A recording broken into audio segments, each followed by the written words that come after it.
Hey guys, welcome to my channel. This is my first video, the first of many. Today I'm just going to be sharing how I managed to get into Imperial University in London. So just going back some years, I did an access course and I also did my A-levels. So first I actually began with my A-levels and then I went on to the access course. So in the UK you're required to do your A-levels, which are 2 years, and then you can go to university. My first year of A-levels I actually failed, and I failed them twice. At this point I was in two places because I knew I wanted to go to university, but it was going to be very likely that I was going to go and do something that I didn't want to do. I managed to get into an access course for biomedical and pharmaceutical sciences. At this point I had already failed my A-levels twice, so I needed to get into university and do well. I focused, I studied very hard, and I managed to get distinctions, and I went to university. My first year I did a biomedical sciences course. I decided to transfer to the RVC, which is a vet school in London. Being exposed to a school where there's a lot of vets around, it was very eye-opening for me, and it sort of opened up my eyes again to practicing as a doctor. It sparked that interest again, which at one point vanished because I wasn't getting the grades I wanted. I didn't think I was going to go to university. That's been the journey for me to actually get into my master's course now. And it's not the conventional way of how it usually happens, because mainly people who go to Imperial, Oxford, Cambridge and other top universities have a specific pattern. You know, there's a pattern of how they've always been high achievers. But for me that wasn't the case. As I was saying, I failed twice.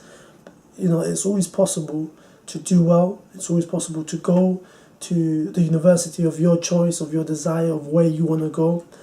Even if at present it may not seem like it, if it may not seem like you're doing well enough, or the grades may show that you're not prepared for it.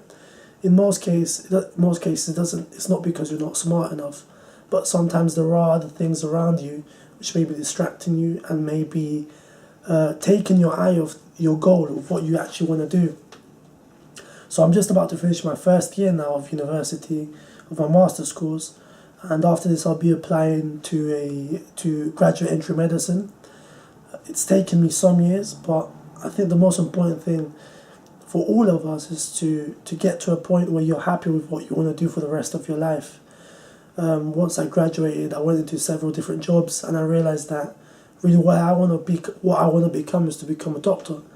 And I don't think there's a greater satisfaction of doing something you love every day for the rest of your life. You know, of course work is going to be work, and it's going to be tiring, there's going to be sacrifices involved, but it's going to be much better if you're doing something that you really love.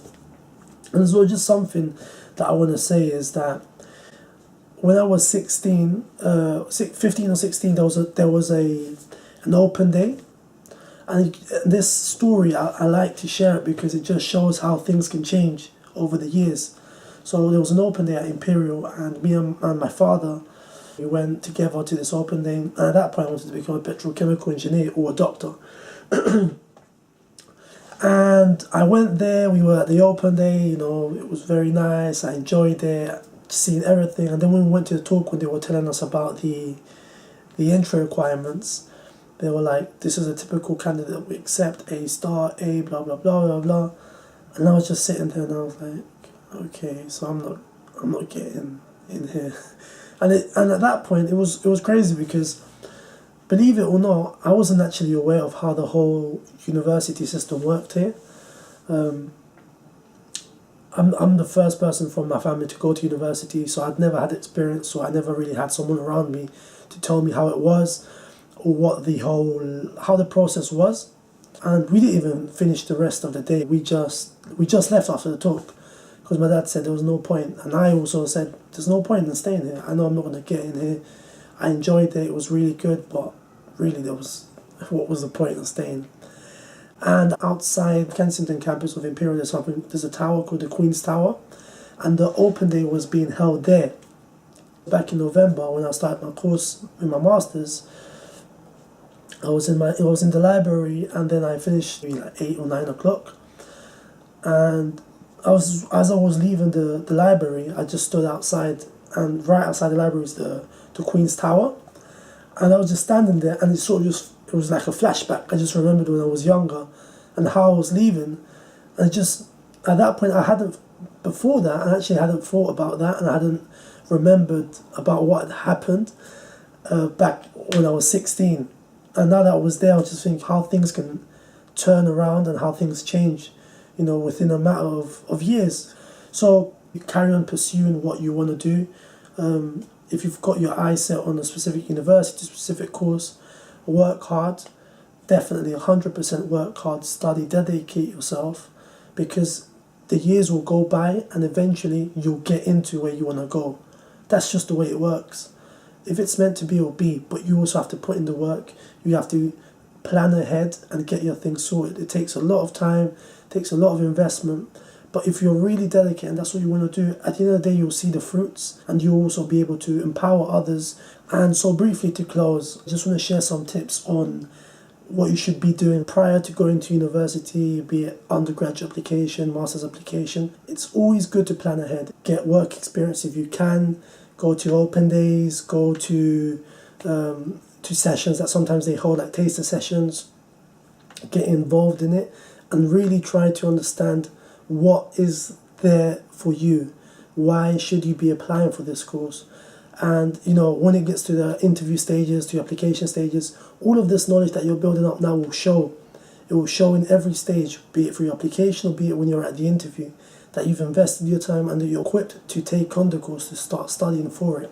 And it's so important to enjoy the experience, the whole experience of applying, of getting into university. If it is that you're doing, just really embrace it. And yeah, that concludes my first video.